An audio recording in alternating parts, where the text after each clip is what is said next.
Hello, everybody. Welcome to today's reading through the Bible in 365. Today we are going to be focusing on Jeremiah chapter 50 and Hebrews chapter 8. So let's go ahead and get started in Jeremiah.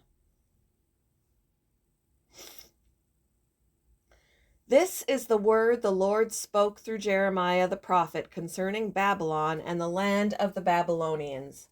Announce and proclaim among the nations. Lift up a banner and proclaim it. Keep nothing back, but say, Babylon will be captured. Bel will be put to shame. Marduk filled with terror. Her images will be put to shame and her idols filled with terror. A nation from the north will attack her and lay waste her land. No one will live. Excuse me, gonna choke on my own saliva. No one will live in it. Both people and animals will flee away. In those days, at that time, declares the Lord, the people of Israel and the people of Judah together will go in tears to seek the Lord their God. They will ask the way to Zion and turn their faces toward it. They will come and bind themselves to the Lord in an everlasting covenant that will not be forgotten. My people have been lost sheep. Their shepherds have led them astray and caused them to roam on the mountains. They wandered over mountain and hill and forgot their own resting place. Whoever found them devoured them. Their enemies said, We are not guilty, for they sinned against the Lord. Their verdant pasture, the Lord, the hope of their ancestors. Flee out of Babylon, leave the land of the Babylonians, and be like the goats that lead the flock. For I will stir up and bring against Babylon an alliance of great nations from the land of the north. They will take up their positions against her, and from the north she will be captured. Their arrows will be like skilled warriors who do not return empty-handed. So Babylonia will be plundered. All who plunder her will have their fill, declares the Lord. Because you rejoice and are glad, you who pillage my inheritance, because you frolic like a heifer, threshing grain, and neigh like stallions, your mother will be greatly ashamed. She who gave you birth will be disgraced. She will be the least of the nations, a wilderness, a dry land, a desert. Because of the Lord's anger, she will not be inhabited, but will be completely desolate. All who pass Babylon will be appalled. They will scoff because of all her wounds. Take up your positions around Babylon, all you who draw the bow. Shoot at her, spare no arrows, for she has sinned against the Lord. Shout against her on every side. She surrenders, her towers fall, her walls are torn down. Since this is the vengeance of the Lord, take vengeance on her. Do to her as she has done to others. Cut off from Babylon the sower and the reaper with his sickle at harvest.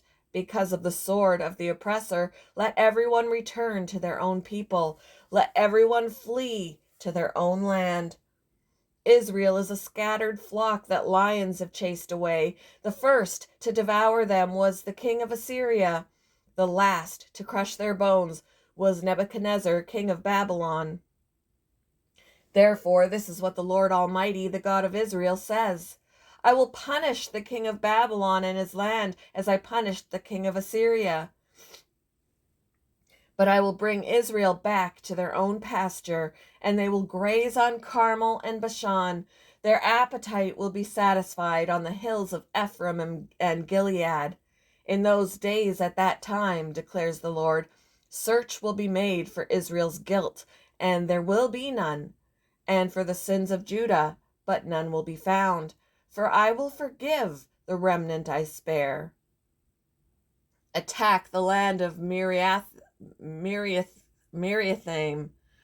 and those who live in Pekod. Pursue, kill, and completely destroy them, declares the Lord. Do everything I have commanded you. The noise of battle is in the land, the noise of great destruction. How broken and shattered is the hammer of the whole earth. How desolate is Babylon among the nations! I set a trap for you, Babylon, and you were caught before you knew it. You were found and captured because you opposed the Lord. The Lord has opened his arsenal and brought out the weapons of his wrath. For the sovereign Lord Almighty has work to do in the land of the Babylonians. Come against her from afar, break open her granaries. Sorry. Pile her up like heaps of grain. Completely destroy her and leave her no remnant. Kill all her young bulls. Let them go down to the slaughter. Woe to them, for their day has come, the time for them to be punished. Listen to the fugitives and refugees from Babylon declaring in Zion how the Lord our God has taken vengeance for his temple. Summon archers against Babylon, all those who draw the bow, and camp all around her. Let no one escape. Repay her for her deeds, do to her as she has done, for she has defied the Lord, the Holy One of Israel. Therefore her young men will fall in the streets, all her soldiers will be silenced in that day, declares the Lord. See, I am against you, you arrogant one, declares the Lord Almighty, for your day has come. The time for you to be punished. The arrogant one will stumble and fall, and no one will help her up. I will kindle a fire in her towns that will consume all who are around her. This is what the Lord Almighty says. The people of Israel are oppressed, and the people of Judah as well. All their captors hold them fast, refusing to let them go. Yet the Redeemer is strong. The Lord Almighty is his name. He will vigorously defend their cause, so that he may bring rest to their land, but unrest to those who live in Babylon. A sword against the Babylonians, declares the Lord, against those who live in Babylon, and against her officials and wise men. A sword against her false prophets, they will become fools. A sword against her warriors, they will be filled with terror. A sword against her horses and chariots, and all the foreigners in her ranks.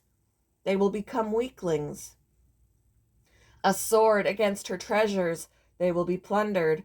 A drought on her waters, they will dry up. For it is a land of idols, idols that will go mad with terror. So desert creatures and hyenas will live there, and there the owl will dwell. It will never again be inhabited or lived in from generation to generation, as I overthrew Sodom and Gomorrah along with their neighboring towns, declares the Lord. So no one will live there, no people will dwell in it. Look, an army is coming from the north. A great nation and many kings are being stirred up from the ends of the earth. They are armed with bows and spears. They are cruel and without mercy. They sound like the roaring sea as they ride on their horses. They come like men in battle formation to attack you, daughter Babylon. The king of Babylon has heard reports about them, and his hands hang limp. Anguish has gripped him, pain like that of a woman in labor. Like a lion coming up from Jordan's thickets to a rich pasture land. I will chase Babylon from its land in an instant. Who is the chosen one I will appoint for this? Who is like me, and who can challenge me? And what shepherd can stand against me? Therefore, hear what the Lord has planned against Babylon, what he has purposed against the land of the Babylonians. The young of the flock will be dragged away. Their pastor will be appalled at their fate. At the sound of at the sound of Babylon's capture, the earth will tremble. Its cry will resound among the nations. Hebrews chapter 8. Now, the main point of what we are saying is this. We do have such a high priest who sat down at the right hand of the throne of the majesty in heaven, and who serves in the sanctuary, the true tabernacle set up by the Lord, not by a mere human being.